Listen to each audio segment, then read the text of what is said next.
Good morning बच्चों। तो आज हम लोग अपना टॉपिक करने वाले हैं मैनेजमेंट ऑफ वर्किंग कैपिटल। ठीक है। तो लास्ट जो हमने टॉपिक किया था टाइम वैल्यू ऑफ मनी, बेटा वो हमारे सिलेबस का वैसे पार्ट नहीं है। ठीक है, फाउंडेशन वाला ही रिपीट हो रहा था, बट वो हमारा यूज होता है हर चैप्टर के अंदर। तो अगर उसमें कोई प्रॉब्लम है तो तुम लोग मुझसे डिस्कस करोगे। ठीक है। अब बताओ वर्किंग कैपिटल की मैनेजमेंट कैसे करें। ठीक है ना, वर्किंग कैपिटल के बारे में तो हमने पहले भी सुना हुआ है। हमने सुना हुआ है सर वर्किंग कैपिटल क्या होती है, बताओ क्या होती है। Current asset minus current liability. ठीक है ना, सिंपल सा हमारा आंसर यही होता है कि सर वर्किंग कैपिटल का मतलब क्या होगा, current asset minus current liability. ठीक है। तो अगर मैं यहां लिख रहा हूं करंट एसेट्स,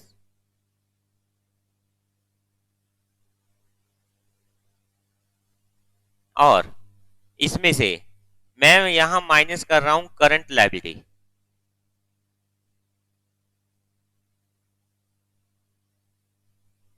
तो इसको हम लोग क्या बोलने वाले हैं, वर्किंग कैपिटल।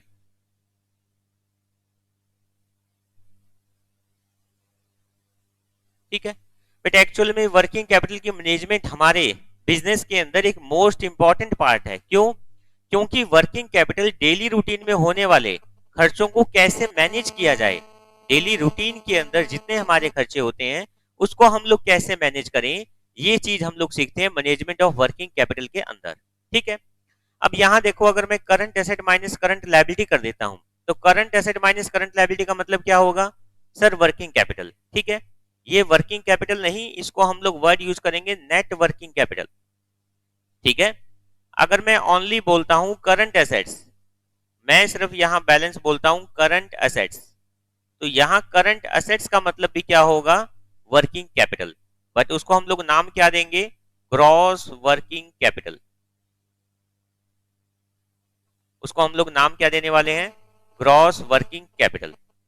ठीक है। तो working capital means arranging funds for daily routine expenses, daily routine items के लिए, डेली रूटीन एक्टिविटी के लिए हम लोग जो पैसे वगैरह अरेंज कर रहे हैं। ठीक है। अगर वो पैसे तुम यहां पर अरेंज कर रहे हो करंट एसेट से, यानी करंट एसेट के लिए, तो उसको हम लोग क्या बोल देंगे, ग्रॉस वर्किंग कैपिटल। कितनी अरेंजमेंट तुम्हारी शॉर्ट पीरियड के लिए करंट लायबिलिटी से हो रही है, तो उसको हम लोग क्या बोल देंगे, नेट वर्किंग कैपिटल। ठीक है। तो अपनी आईसीआई वाली बुक्स के अंदर जो स्टडी मटेरियल तुम्हारे पास है, उस स्टडी मटेरियल में चैप्टर नंबर 10 निकाल लो बेटा, जहां पर गिवन है मैनेजमेंट ऑफ वर्किंग कैपिटल। ठीक है। अब एक चीज का ध्यान रखना, थ्योरी के लिए कभी भी हमें किसी दूसरी बुक को अप्लाई नहीं करना है। जो आईसीआई वाली बुक है थ्योरी के लिए हमारे लिए क्या है, बेस्ट है। तो जहां पर भी हमें थ्योरी का कंसेप्ट कुछ भी रीड आउट करना है या फिर कुछ भी नोटिंग करनी होगी, तो हम लोग सारी की सारी थ्योरी की नोटिंग करेंगे हमारी आईसीआई वाली बुक से। ठीक है। इसके अलावा जो आईसीआई वाली बुक है, इसके अंदर जितने भी प्रैक्टिकल क्वेश्चन आने वाले हैं वो सारे प्रैक्टिकल क्वेश्चन मैं करवाऊंगा। ठीक है। बट यहाँ जो हमारे क्वेश्चन होते हैं वो थोड़े कम होते हैं, तो प्रैक्टिस के लिए हम लोग प्रैक्टिकल क्वेश्चन साथ में यूज करेंगे। किस बुक के यूज करेंगे, आशीष कालरा बुक के। तो आशीष कालरा वाली बुक आप लोगों ने परचेज नहीं की है तो कोई बात नहीं, हम लोग इसकी पीडीएफ साथ साथ भेजते रहेंगे। ठीक है। एक चीज का और ध्यान रखना, आशीष कालरा वाली बुक के अंदर अननेसेसरी बहुत सारे क्वेश्चन भी हैं, तो इसलिए स्टार्टिंग के अंदर जिन जिन क्वेश्चन को मैं तुम्हें टिक करवाऊंगा सिर्फ वही क्वेश्चन तुम लोग को करने हैं। बट इस चीज का स्पेसिफिकली ध्यान रखना, आशीष कालरा वाली बुक में से थ्योरी या फिर फॉर्मूले अलग से तुम्हें बिल्कुल भी रीड आउट नहीं करने। जितना भी थ्योरी का कंसेप्ट होगा, जितना भी हमारे पास में फॉर्मूले का कंसेप्ट होगा, वो सारा का सारा हम लोग आईसीआई वाली बुक में से करेंगे। लेटेस्ट वाली बुक होनी चाहिए जो हमारे पास में नवंबर 21 या इससे आगे के लिए अप्लीकेबल हो रही है। ठीक है। तो निकालो बेटा, बुक्स निकालो।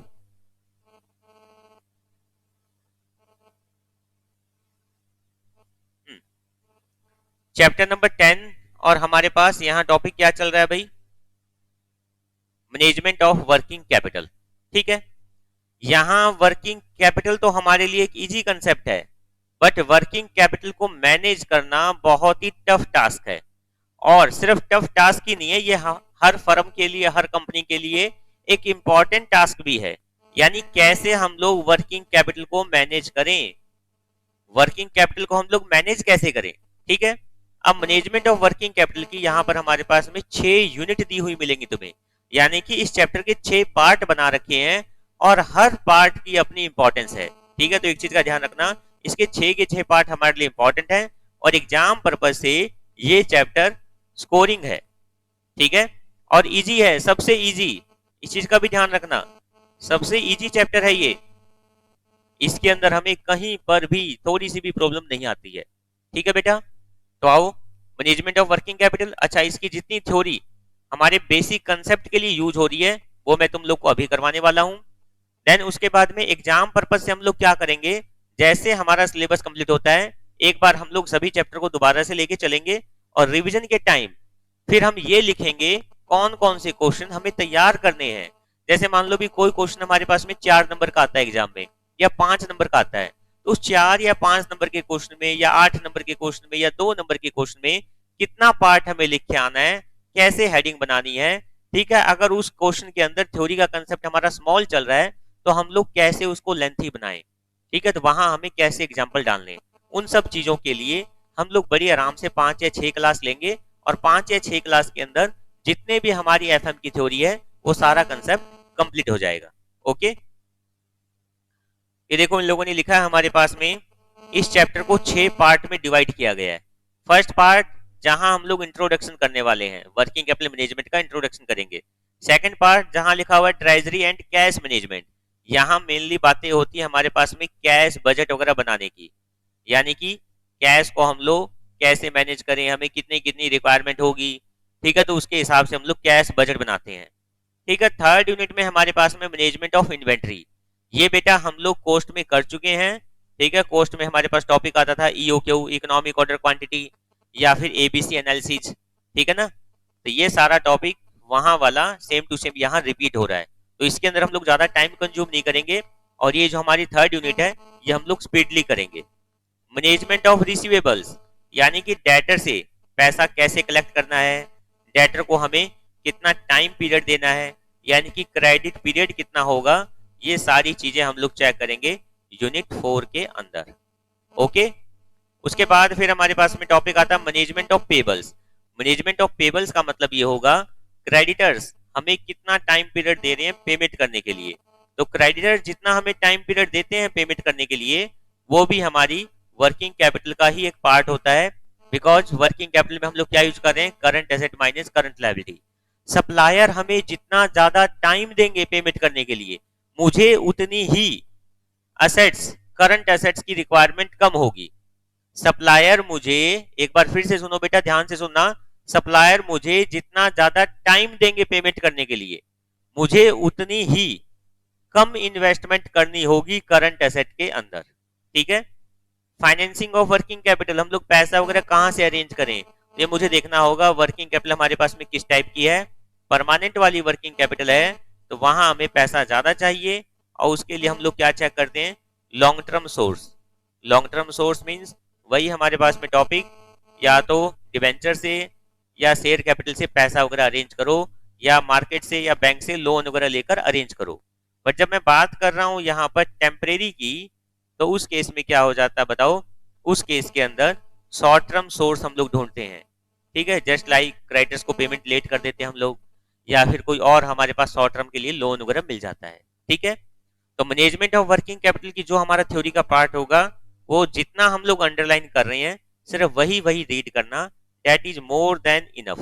ठीक है, तो और तुम्हें किसी कंफ्यूजन में नहीं रहना सर हमारे पास में ये कितना पार्ट होगा थ्योरी का, कितना नहीं होगा, कहीं कुछ भी तुम्हें नहीं सोचना है। ठीक है बेटा, अब देखो क्या बोला यहाँ पर, working capital means current assets minus current liability. ठीक है, बट ये जो वर्किंग कैपिटल का फॉर्मूला गिवन है ये किसका गिवन है, नेट वर्किंग कैपिटल का। ठीक है, इसको हम लोग क्या बोलेंगे, वर्किंग कैपिटल की बजाय net working capital. Sir question में कुछ गिवन नहीं है, हमें ग्रॉस निकालना है या नेट निकालना है। ठीक है ना, अगर क्वेश्चन में कुछ गिवन नहीं है भी तुम्हें वर्किंग कैपिटल कौन सी फाइंड आउट करनी है, नेट वाली या ग्रॉस वाली। एक बार मैं यहां लिख देता हूं, अगर मुझे ग्रॉस वर्किंग कैपिटल निकालनी है तो उसका फॉर्मूला क्या होगा, ओनली करंट एसेट्स। ठीक है बेटा, मैं यहाँ शॉर्टकट यूज कर रहा हूँ, तुम लोग अपनी बुक्स के अंदर फुल लिखोगे, बिकॉज जितना थ्योरी का कंटेंट है वो हम लोग बड़े आराम से और बहुत अच्छे तरीके से साथ साथ में कवर करते हुए चलेंगे। ठीक है, सर अगर गिवन नहीं है क्वेश्चन के अंदर तो हम लोग क्या यूज करें, नेट या ग्रॉस? बेटा फिर कुछ भी मत लिखो, सिर्फ वर्किंग कैपिटल लिखो और निकाल दो नेट वाली। ठीक है, तो नोट डाउन कर लेना। ठीक है, अगर क्वेश्चन में कोई इन्फॉर्मेशन गिवन नहीं है तो हम लोग नेट निकालेंगे या ग्रॉस निकालेंगे? हम लोग निकालेंगे यहाँ पर नेट वर्किंग कैपिटल। ओके, अब देखो current asset minus current liability. Current asset को देखो कैसे डिफाइन किया है, it is expected to be realised और इंटेंस टू बी सोल्ड और consumed in normal operating cycle. Sir operating cycle क्या होता है, अभी देखते हैं। Operating cycle of the entity और within 12 months after the reporting period whichever is longer. ठीक है, क्या बोल दिया बेटा यहाँ पर, it is expected to be realised और इंटेंस टू बी सोल्ड और consumed in normal operating cycle. या तो ऑपरेटिंग साइकिल चेक करो, ठीक है, और साथ में क्या चेक करो, 12 months। जो भी पीरियड हमारे पास ज्यादा आएगा उस पीरियड को हम लोग लेकर चलने वाले हैं। मान लो ऑपरेटिंग साइकिल आ गया मेरे पास में 8 month, तो हम लोग क्या बोलेंगे, ऐसी कोई भी एसेट जो 12 month के अंदर अंदर तुम्हारा टारगेट है सेल करने का, या फिर ये बोल सकते हो स्टार्टिंग में हम लोग परचेज कर रहे थे तब हमने सोचा था भी 12 महीने के अंदर अंदर इसका बैलेंस चेंज हो जाएगा, उसको हम लोग क्या बोलने वाले हैं, करंट एसेट्स। मान लो ऑपरेटिंग साइकिल वो है हमारे पास में 15 month, उसको हम लोग कंपेयर किसके साथ करेंगे, 12 month के साथ। तो यहाँ जो एक्सेस वाला पीरियड है, कौन सा पीरियड आएगा एक्सेस वाला, 15 month। तो अब मैं अपनी करंट एसेट की डेफिनेशन में क्या बोलने वाला हूं, ऐसी कोई भी एसेट जिसका बैलेंस 15 महीने के अंदर अंदर चेंज होने की पॉसिबिलिटी है, उसको हम लोग क्या बोलने वाले हैं, उसको हम लोग बोलने वाले हैं सर करंट एसेट। अब बेटा ये चेक करो हमारे पास ऑपरेटिंग साइकिल क्या होती है। ठीक है, तो थोड़ा सा नोटिंग का पार्ट है, जरूर कर लेना तुम लोग भी, ऑपरेटिंग साइकिल क्या होती है।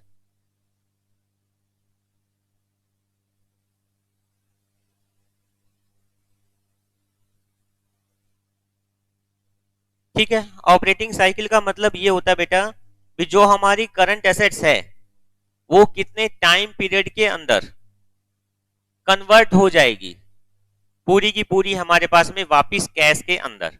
ठीक है, सबसे फर्स्ट क्या होता है बताओ सर, सबसे फर्स्ट हमारे पास होता है कैश। कैश से हम लोग क्या परचेज करते हैं, रॉ मटेरियल। ठीक है, कैश से हम लोग परचेज कर रहे हैं रॉ मटेरियल। अब रॉ मटेरियल 1 महीना 2 महीने 3 महीने हम लोग अपने पास रख सकते हैं। ठीक है, रख सकते हैं सर, प्रोसेस में उसको डालने से पहले हमारे गोदाम में रॉ मटेरियल पड़ा रहेगा। अब उस रॉ मटेरियल को जैसे ही हम लोग मशीन में डालते हैं तो वो उसी टाइम हमारे पास क्या बनना शुरू हो जाता है, उसकी प्रोडक्शन होनी शुरू हो जाती है। ठीक है, जो प्रोडक्ट अभी तक बन के तैयार नहीं हुआ है उसको हम लोग क्या बोलते हैं, WIP, यानी कि वर्क इन प्रोग्रेस बोल दो या वर्क इन प्रोसेस बोल दो। जैसे ही वो बन के कंप्लीट हो गया देन उसको हम लोग नाम दे देंगे फिनिश गुड्स। ठीक है, अब फिनिश गुड्स को मार्केट में करोगे सेल, सेल कर दोगे तो हमारे पास क्या बन जाएगा सर, सेल कर देंगे अगर उधार में तो हमारे पास क्या हो जाएंगे, डेटर। ठीक है, डेटर से जैसे ही मुझे कैश रियलाइज हो जाएगा तो वो मेरे पास क्या बन जाएगा, कैश। तो जनरली ये जो पूरा टाइम पीरियड है हमारे पास, यहां से स्टार्ट हुआ और वापिस यहीं आ गया कैश के ऊपर, इस पूरे टाइम पीरियड को हम लोग क्या बोलने वाले हैं, ऑपरेटिंग साइकिल। ये जो पूरा का पूरा सर्कल मेरा चलेगा, इस पूरे सर्कल को हम लोग क्या बोलने वाले हैं, ऑपरेटिंग साइकिल। स्टार्ट कहां से हुआ, कैश से, raw material, WIP, finish goods, debtor, और वापिस आके खत्म हो गया कैश के ऊपर। सर यहां पर क्या लायबिलिटी नहीं आएंगी, बेटा इस सर्कल में मैंने लायबिलिटी को डाला नहीं है, बट एक्चुअल में इस पूरे सिस्टम के अंदर लायबिलिटी भी आएंगी। ठीक है, यानी मैं यहां क्या बोलने वाला हूं, मैं यहां ये बोलने वाला हूं कि करंट एसेट्स का जो टाइम पीरियड है, फॉर एग्जांपल रॉ मटेरियल हमारे पास 2 मंथ के लिए रहता है, WIP 3 मंथ के लिए। ठीक है ना, 3 मंथ के लिए रहने का मतलब क्या है भी, इतना स्टॉक हमारे पास ऑलरेडी होगा जो 3 मंथ की प्रोसेसिंग में यूज होता है। फिनिश गुड्स, फिनिश गुड्स वगैरह बनने के बाद भी उसको सेल होने में 1 मंथ का टाइम लग रहा है।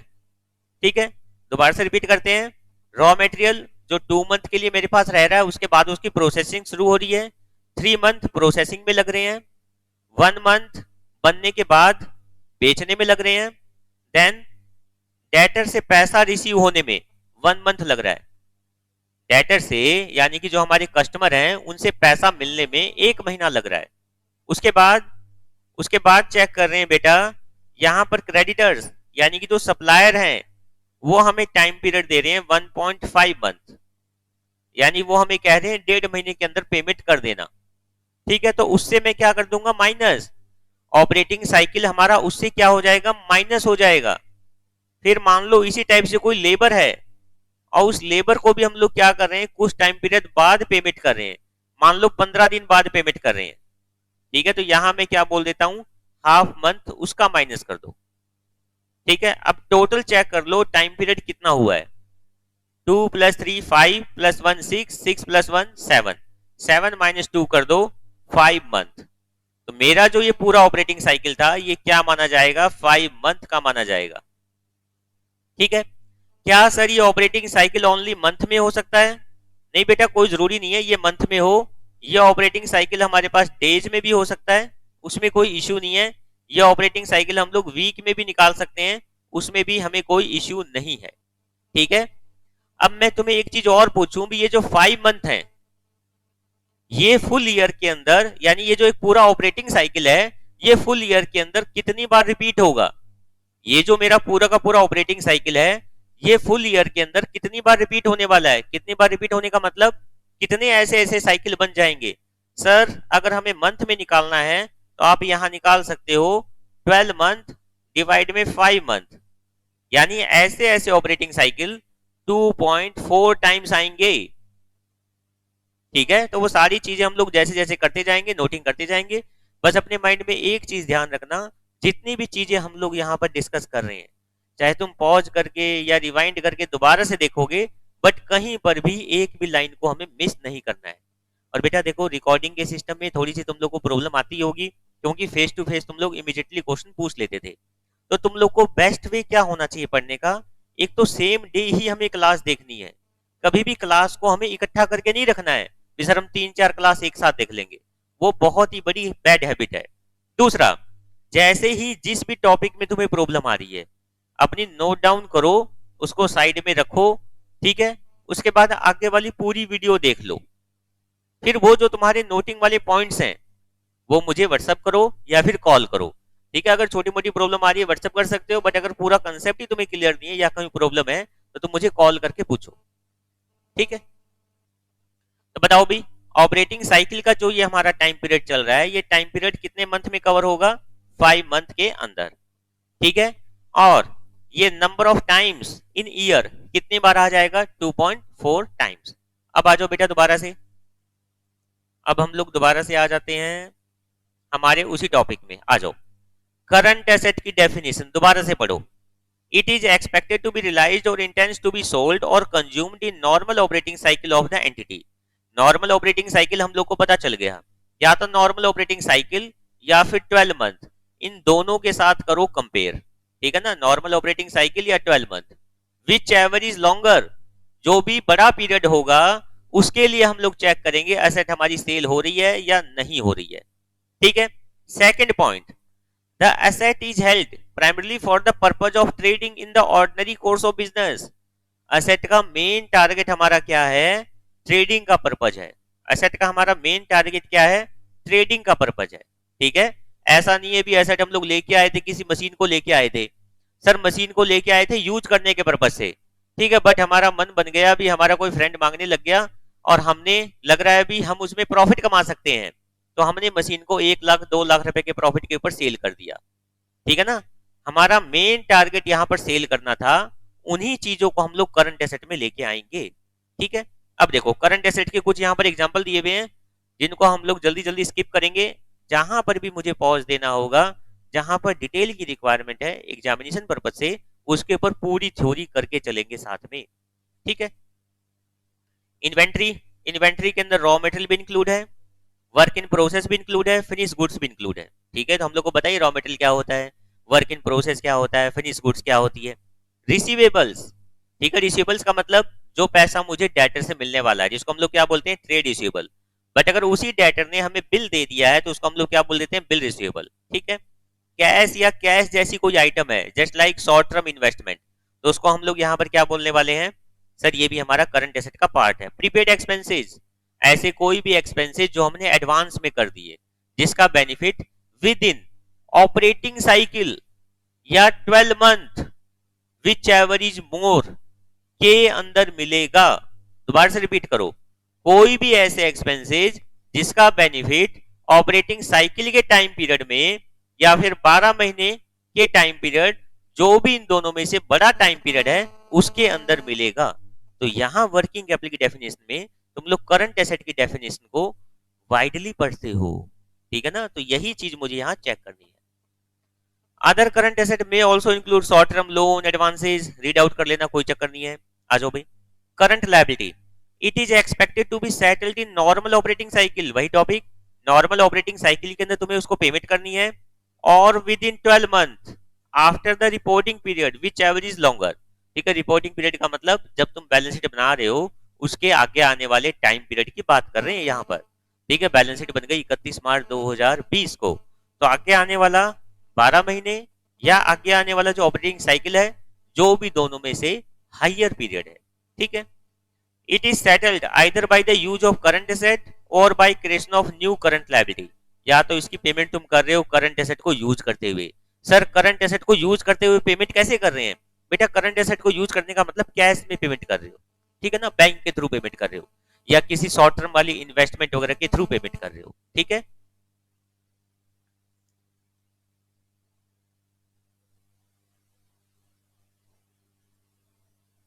आ जाओ नेक्स्ट पेज पे। ये मैं सोचना हम लोग स्लो चल रहे हैं, जहां पर भी हमें डिटेल चाहिए वहां हम लोग डिटेल करते हुए ही चलेंगे। ठीक है, थोड़ा सा हमारे पास में एफएम के अंदर ऑनलाइन रिकॉर्डिंग करना थोड़ा सा ज्यादा पॉसिबल होता है, क्योंकि यहाँ पर क्वेश्चन की जो लेंथ है वो कम है, तो इसलिए मैं थोड़ी सी इसकी वीडियो ज्यादा बनाऊंगा एज कंपेयर अकाउंट के। तो उस चीज की तुम लोग टेंशन मत लेना, हमें इस लॉकडाउन वाले पीरियड के अंदर मेन हमें अपना सिलेबस कवर करना है और अच्छे से करना है। ठीक है, क्रेडिटर्स पेबल्स के अंदर एक तो क्रेडिटर्स आ जाएंगे और एक हमारे पास में बिल्स पेबल आ जाएंगे। ठीक है, आउटस्टैंडिंग कोई भी पेमेंट है, चाहे वो वेजेज की है, सैलरी की है, ओवरहेड की है, अदर किसी एक्सपेंसेज की है, जिसकी पेमेंट हम लोग कुछ डिले करके कर सकते हैं, तो उसको हम लोग किस में शामिल करेंगे, करंट लायबिलिटी के अंदर। अदर करंट लायबिलिटी में कुछ शॉर्ट टर्म बोरोइंग्स वगैरह हैं, ठीक है, या फिर कोई करंट पोर्शन है लॉन्ग टर्म लोन का, लॉन्ग टर्म लोन जो मुझे अभी पे वगैरह करना है, तो उसको हम लोग यहाँ पर कर लेंगे इंक्लूड। ठीक है बेटा, अब नेक्स्ट हमारे पास में पार्ट आता है वर्किंग कैपिटल मैनेजमेंट। तो वर्किंग कैपिटल को हम लोग दो पार्ट में यहाँ चेक कर सकते हैं, एक तो on the basis of value और दूसरा on the basis of time. तो on the basis of value हम लोग चेक कर चुके हैं, ग्रॉस वर्किंग कैपिटल या फिर नेट वर्किंग कैपिटल। तो बेटा ग्रॉस वर्किंग कैपिटल का मतलब क्या होता है, ओनली करंट एसेट्स। ठीक है, तो ये थ्योरी के अंदर तुम लोग जरूर यहाँ पर कंसेप्ट को याद रखोगे भी, हमारे पास में वर्किंग कैपिटल का मीनिंग क्या होता है, gross, gross means only current assets. ठीक है, और जहां पर मैं बात कर रहा हूं नेट की, तो नेट का मतलब क्या हो जाएगा हमारे पास में, नेट वर्किंग कैपिटल का मतलब हो जाएगा sir current assets minus current liability.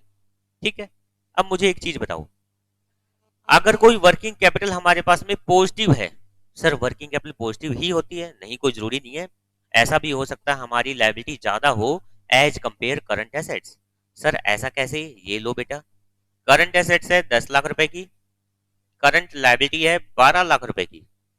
ठीक है, करंट एसेट है हमारे पास 10 लाख रुपए की, करंट लायबिलिटी है 12 लाख रुपए की, तो यहाँ क्या बोलने वाले हो सर, यहाँ हम लोग बोलेंगे माइनस की 2 लाख रुपए वर्किंग कैपिटल हो गई। तो वर्किंग कैपिटल नेगेटिव भी हो सकती है, उसमें कोई इश्यू नहीं है, बस इश्यू इसी चीज का है, अगर कोई वर्किंग कैपिटल नेगेटिव होती है तो उस कंपनी की पोजीशन कैसी शो हो रही है, उस कंपनी की पोजीशन अच्छी शो हो रही है, बुरी शो हो रही है, मुझे ये बता दो। सर कंपनी की पोजीशन बुरी शो हो रही है, कैसे? क्योंकि कंपनी के पास यहाँ पैसा नहीं अपनी लायबिलिटी की पेमेंट करने के लिए। ठीक है ना, अपनी लायबिलिटी की पेमेंट करने के लिए भी पैसा नहीं है, उनके हाथ में एक्स्ट्रा पैसा तो होगा ही नहीं डेली रूटीन के खर्चों के लिए। ठीक है ना, जो अभी की एट प्रेजेंट की करंट लायबिलिटी है उसकी पेमेंट नहीं कर पा रहे वो लोग, तो आगे की प्रोसेसिंग के लिए पैसा उनके पास होगा ही नहीं। ठीक है, तो positive working capital always indicate करती है कंपनी की एबिलिटी शॉर्ट टर्म लायबिलिटी को पे करने के लिए, और negative working capital always show करती है इनएबिलिटी, यानी कि पेमेंट वगैरह टाइम पे नहीं हो पाएगी। ओके, अब देखो, on the basis of time, जब हम लोग टाइम के बेस पे चेक कर रहे हैं तो हमारी वर्किंग कैपिटल होती है दो टाइप की, परमानेंट वर्किंग कैपिटल या फ्लक्चुएटिंग वर्किंग कैपिटल। ठीक है, थ्योरी के अंदर नीचे पॉइंट वगैरह गिवन है, तुम लोग रीड आउट करोगे, मैं बता देता हूं। परमानेंट वर्किंग कैपिटल का मतलब ये होता है बेटा, जो बेस वर्किंग कैपिटल होती है, यानी कि ऐसी अमाउंट जो मिनिमम हमें इन्वेस्ट करनी है करंट एसेट्स के अंदर, और वो ऑलवेज इन्वेस्ट ही रहती है परमानेंटली। अगर वो इन्वेस्ट रहती है, अगर कहीं पर तुम उसको अप या डाउन कर रहे हो तो वो बात अलग है। ईयर टू ईयर हम लोग अपने बिजनेस को एक्सटेंड करने के लिए अमाउंट को इंक्रीज भी कर सकते हैं, अमाउंट को हम लोग डिक्रीज भी कर सकते हैं। ठीक है, बट ये अमाउंट एक मिनिमम लेवल होता है जो हम लोग, ऐसा नहीं है भी हर महीने या फिर हर दिन हर वीक के अंदर चेंज करें। ठीक है, दूसरी होती है हमारे पास में फ्लक्चुएटिंग या फिर टेम्परेरी वर्किंग कैपिटल। तो जो फ्लक्चुएटिंग या टेम्परेरी वर्किंग कैपिटल है, ये मोस्टली सीजनल होती है। ठीक है ना, ये मोस्टली हमारे पास क्या होती है, सीजनल, यानी जैसे जैसे यहाँ पर एंटिटी को रिक्वायरमेंट लगती है सीजन वाइज, या फिर लग रहा है अभी अब हमें सीजन है तो कुछ पैसा एक्स्ट्रा चाहिए, या फिर ये बोल दो भी लॉकडाउन में पैसा नहीं आ रहा है, तो उस टाइम हमें कुछ एक्स्ट्रा पैसा चाहिए, उस एक्स्ट्रा वाली अमाउंट को हम लोग क्या बोलेंगे, टेम्परेरी वर्किंग कैपिटल।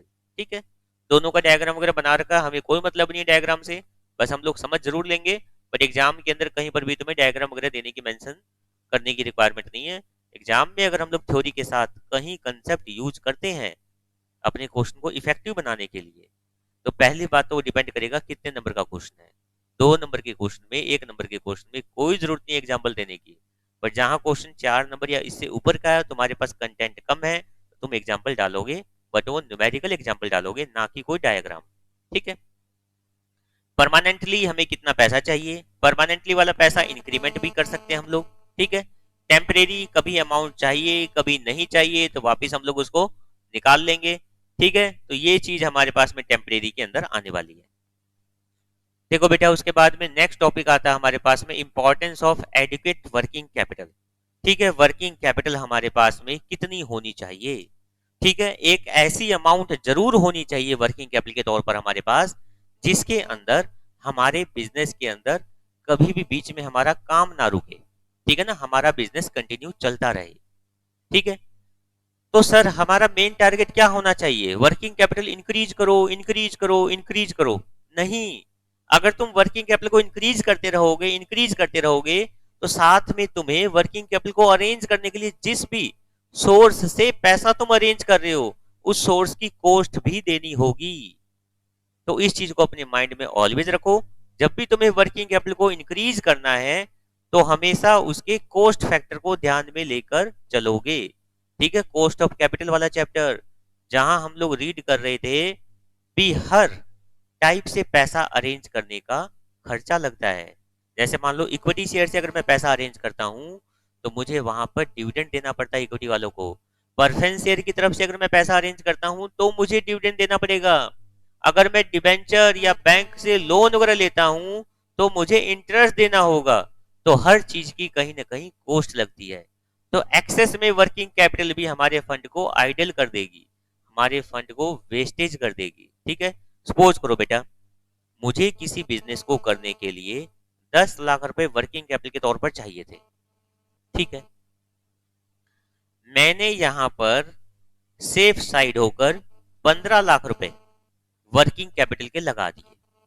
ठीक है सर, 10 लाख चाहिए थे, कभी बिजनेस कम चला तो 9 लाख यूज हो गए, कभी बिजनेस ज्यादा चला तो 11 लाख यूज हो गए।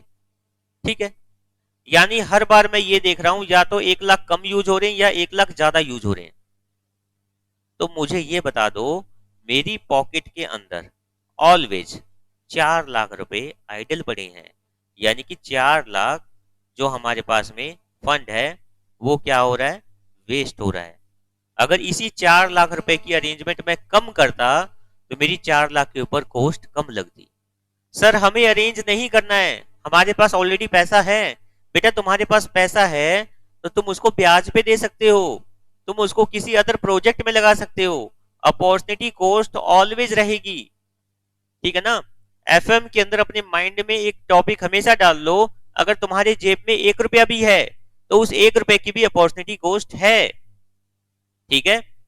तो ऑलवेज हमारी कैपिटल क्या होनी चाहिए, एडिक्वेट होनी चाहिए, ठीक है। ये थ्योरी वगैरह रीड आउट कर लोगे, जो हम लोगों ने डिस्कस किया है वही है।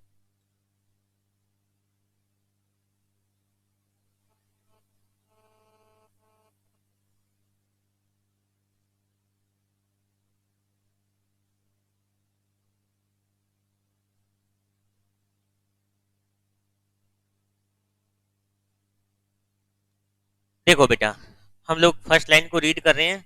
यहां पर इन लोगों ने क्या बताया, कुछ स्टडी की गई है ब्यूरो ऑफ पब्लिक इंटरप्राइज द्वारा, और वो स्टडी क्या बताती है, one of the reasons for the poor performance of public sector undertaking in our country has been the large amount of funds locked up in working capital. एक सबसे बड़ा कारण हमारे पब्लिक सेक्टर अंडरटेकिंग के अंदर जो पुअर परफॉर्मेंस होने का है, वो इस वजह से भी है, large amount of fund lock हो रहा है वर्किंग कैपिटल के अंदर। जैसे 4 लाख रुपए मैंने एक्स्ट्रा लगा रखे हैं इस प्रोजेक्ट में, जबकि मुझे रिक्वायरमेंट सिर्फ कितने की थी, 11 लाख रुपए मैक्सिमम रिक्वायरमेंट थी, और मैं यूज कर रहा हूं 15 लाख रुपए। तो इसको हम लोग क्या बोलते हैं, ओवर कैपिटलाइजेशन। तो ओवर कैपिटलाइजेशन भी कहीं ना कहीं नुकसानदायक है, ठीक है। On the other hand, if the firm has इनएडिक्वेट working capital, such firm run the risk of insolvency. पर दूसरे टाइप से अगर मैं ये कह दूं कि मुझे रिक्वायरमेंट 10 लाख रुपए का एस्टिमेशन किया था, या तो 9 लाख की पड़ती है, 11 लाख की रिक्वायरमेंट पड़ती है, बट मैंने वर्किंग कैपिटल ओनली 8 लाख रुपए लगा रखी है, तो वहां मुझे प्रॉब्लम हो जाएगी। क्या क्या प्रॉब्लम हो जाएगी, एक तो मेरे कस्टमर आएंगे और वो खाली जाएंगे, हमारे पास स्टॉक नहीं होगा, जो तुम लोगों ने कोर्स में पढ़ा होगा स्टॉक आउट, ठीक है। तो स्टॉक आउट के ऊपर एक तो हमारी गुडविल नेगेटिव जाएगी, कस्टमर के माइंड में थिंकिंग बन जाएगी भी इनके पास स्टॉक नहीं मिलता है, और दूसरी हमारे पास में क्या हो जाएगा, स्टॉक आउट, जितना स्टॉक बिक जाता उस प्रॉफिट का नुकसान हो जाएगा, ठीक है। और ऐसी सिचुएशन भी आ सकती है जहां पर क्रेडिटर्स हमारी कंपनी के खिलाफ कोर्ट में, या फिर डिबेंचर्स वाले हमारी कंपनी के खिलाफ कोर्ट में अपील कर सकते हैं भी ये फर्म ये कंपनी टाइम पे पेमेंट नहीं कर पा रही, तो इनको क्या करवा दो, इंसॉल्वेंट करवा दो, इनको यहां पर बंद करवा दो, लिक्विडेट करवा दो, ठीक है। तो maintaining the educate working capital is not just important in the short term, sufficient liquidity must be maintained in order to ensure the survival of the business in the long term as well. When business make investment decision, they must not only consider the financial outlay involved with acquiring the new machine or the new building, but also take account of the additional current assets that are usually required with any expansion of activity. तो यहाँ से हमें यही topic पता चल रहा है कि सिर्फ एडुकेट वर्किंग कैपिटल अरेंज करना इंपॉर्टेंट इस पर्पज से नहीं है भी हम लोग पैसा कितना अभी लगा रहे हैं, भी हमारी लिक्विडिटी अच्छी रहे। लिक्विडिटी का मतलब भी ऐसी सिचुएशन ना आए कि हम लोग क्रेडिटर को पेमेंट नहीं कर पा रहे, या डिबेंचर होल्डर को पेमेंट नहीं कर पा रहे, और पेमेंट नहीं करने की वजह से फिर वो लोग कहीं ना कहीं हमारी कंप्लेन कर रहे हैं, या फिर उनके माइंड में नेगेटिविटी आ रही है, ठीक है। पढ़ लेना, बता रखा है इंक्रीज प्रोडक्शन के लिए हमें ज्यादा यहाँ पर वर्किंग कैपिटल चाहिए, ठीक है। अगर सेल वगैरह इंक्रीज हो रही है तो भी हमें ज्यादा वर्किंग कैपिटल चाहिए। अगर हम लोग अपने फर्म के स्केल को यानी कि प्रोडक्शन की कैपेसिटी को बढ़ाना चाह रहे हैं तो भी हमें ज्यादा वर्किंग कैपिटल चाहिए। सर यहाँ तो हमें फिक्स कैपिटल चाहिए, फिक्स भी चाहिए और वर्किंग कैपिटल भी ज्यादा चाहिए, ठीक है। ऑप्टिमम वर्किंग कैपिटल क्या होनी चाहिए, ठीक है। If a company's current asset do not exceed its current liability then it may run into trouble with creditors that want their money quickly. अगर कंपनी की करंट एसेट्स करंट लायबिलिटी से ज्यादा नहीं है, बेटा ये वही थ्योरी चल रही है जो हम लोग ऑलरेडी डिस्कस कर चुके हैं, ठीक है। मान लो भी करंट एसेट्स हमारे पास में 10 लाख रुपए, बट हमारी करंट लायबिलिटी आ रही है 12 लाख रुपए, तो कंपनी टाइम पे पेमेंट नहीं कर पाएगी, ठीक है। ये मेन प्रॉब्लम है। अच्छा भाई एक चीज और, जो हम लोगों ने +2 में या फाउंडेशन में पढ़ा होगा, करंट रेशो। बेटा करंट रेशो क्या कहता था, current ratio sir, current ratio हमें बताता था, आ जाओ एक बार इसको करते हैं। सर करंट रेशो हम बताएंगे, करंट रेशो क्या कहता है बताओ।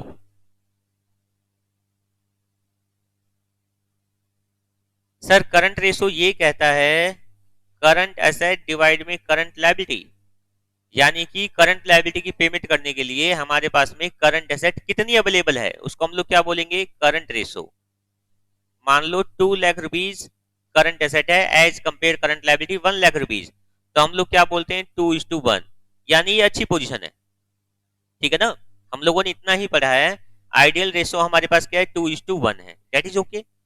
अब मुझे बता दो किसी कंपनी की करंट एसेट 3 लाख डिवाइड में 1 लाख 3:1 है, या फिर ये पहली वाली कंपनी का नाम दे देता हूं ए कंपनी, दूसरी कंपनी का नाम देता हूं बी, और एक हमारे पास में सी कंपनी आ रही है जिसके अंदर करंट एसेट है 1 लाख और करंट लायबिलिटी आ रही है 1 लाख रुपीज। अब बताओ कौन सी कंपनी, अभी तक जितना हमने पढ़ा है, जितना हमने अभी तक पढ़ा है उसके अकॉर्डिंग कौन सी कंपनी सबसे बेस्ट है? सर कंपनी बी बेस्ट है, यही लगता है हमें, ठीक है ना। सर कंपनी ए भी ठीक है, good, there is no problem, क्योंकि हमारे आइडियल रेशो को यहां पर कवर कर रही है। सर कंपनी सी में प्रॉब्लम है, ठीक है ना, सर कंपनी सी यहां पर लो है, यही पढ़ा अभी तक हमने। बट बेटा यहां थोड़ी सी एफएम के अंदर हमारी थ्योरी चेंज हो जाती है, ठीक है। अब यहां देखो एफएम के अंदर थ्योरी क्या चेंज हो जाती है, सिचुएशन टू सिचुएशन, यानी मुझे यहां पर according to company situation check करना होगा कि कौन सी हमारे यहां पर रिक्वायरमेंट कितनी थी और हमारी रिक्वायरमेंट कितनी पूरी हो रही है।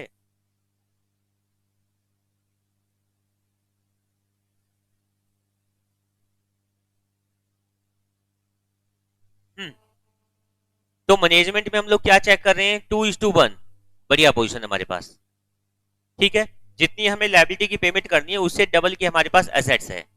बट एफएम हमें क्या कहती है, ये वाली जो पोजीशन है ये गलत है, बिकॉज जितनी लायबिलिटी की पेमेंट करनी है उससे डबल से भी ज्यादा तुम्हारे पास पैसा है, तो इसका मतलब यहां फंड जो हमारा है वो वेस्ट हो रहा है,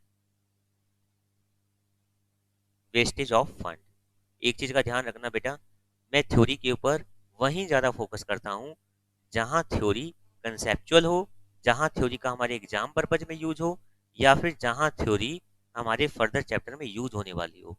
तो जितनी भी थ्योरी हम लोग कर रहे हैं ये बहुत ज़्यादा यूजफुल है। स्टार्टिंग की 2 क्लास में तुम्हें ये लगेगा सर हमें कोई काम ही नहीं मिला, बट आगे आने वाली 2-3 क्लास में फिर लगेगा सर बहुत काम मिल गया। तो जिस टाइम बहुत काम मिल गया उस टाइम रोना नहीं है, ठीक है। अभी वाली जो तुम लोग इंजॉयमेंट करने वाले हो 2-3 क्लास के अंदर, आगे वाले में सारी इंजॉयमेंट कसर निकल जाएगी, ठीक है ना। तो इस चीज को ध्यान रखना भाई। तो 3:1 एफएम के अंदर क्या मानी जाएगी, वेस्टेज ऑफ फंड। सर ये वेस्टेज ऑफ फंड है, ठीक है। साथ में डिपेंड ये भी करता है भाई तुम किस टाइप की कंपनी चला रहे हो। अगर तुम्हारी मैन्युफैक्चरिंग कंपनी है, ठीक है, तो वहां पर तुम्हें क्या चाहिए, ज्यादा फंड चाहिए। बट अगर तुम्हारी यहाँ पर मैन्युफैक्चरिंग कंपनी नहीं है, ट्रेडिंग का काम कर रहे हो, तो फंड कम चाहिए। अगर तुम सर्विस दे रहे हो तो तुम्हें फंड और भी कम चाहिए। तो सिचुएशन टू सिचुएशन चेक करना है। बट 2:1 से ऊपर का रेशो ऑलवेज क्या माना जाता है, नेगेटिव माना जाता है, ठीक है।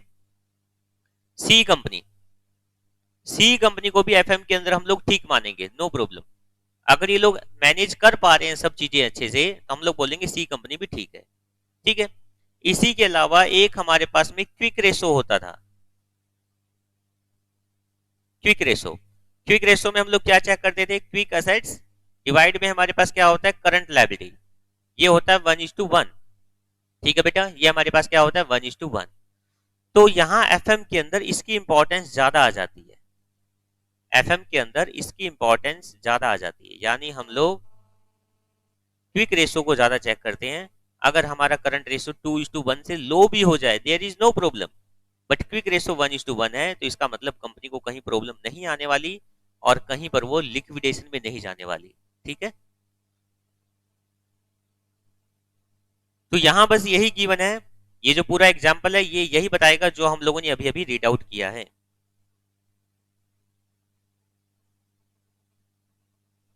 देखो जो मैंने करवाया उसी को हम लोग थोड़ा सा कर लेते हैं। Current ratio may be lower than 2 and yet firm may be sound or where the nature of fixed goods are perishable in nature like a restaurant, then also the organization cannot afford to hold large amount of working capital।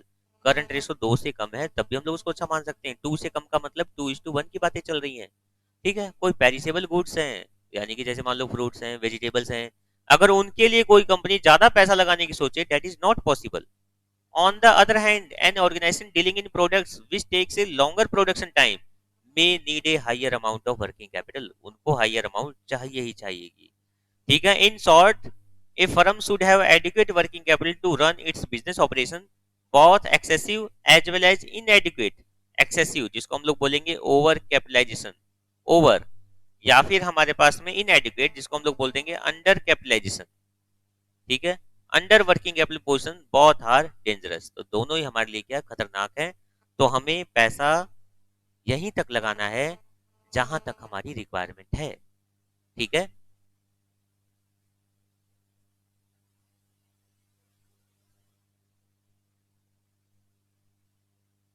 ठीक है बेटा, तो यहां तक जितनी theory हमारी complete हो चुकी है, इसको बहुत अच्छे से तुम्हें रीड आउट करना है, बिकॉज इस थ्योरी के अंदर बहुत सारे छोटे मोटे पॉइंट हमारे यूज हुए हैं. ठीक है. तो आज की क्लास में यहीं ओवर करता हूँ. नेक्स्ट क्लास के अंदर इसी थ्योरेटिकल पॉइंट को आगे कंटिन्यू करेंगे, और फिर हमारे पास में एग्जाम्पल वगैरह भी स्टार्ट हो जाएंगे. ठीक है ना. अच्छा, थ्योरेटिकल पॉइंट में जो जो मैंने रीड करवाए हैं, अगर उनमें कहीं पर माइनस से भी प्रॉब्लम लगती है तो तुम लोग मुझे इमीडिएटली पूछोगे. ओके.